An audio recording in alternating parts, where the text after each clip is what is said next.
Ben Aysel, İstanbul'dan geliyoruz. Van, Kars, Erzurum turuna çıktık. Ama Van'ı çok beğendim. Çok güzel bir yer. İlk defa geldim ama çok pişman oldum daha önce gelmediğime. Çok güzel bir yer gerçekten. Adayı nasıl buldunuz? Çok güzel her şey. Hele ağaçlara bayıldık. Kilise çok güzel. Çok hoş. Her şey çok güzel. Van'da adanın dışında gezdiğiniz yer var mı?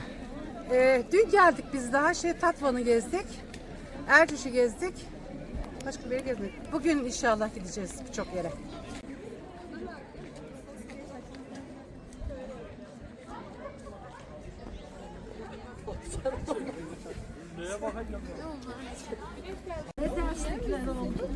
Sabah montu yırttık bir.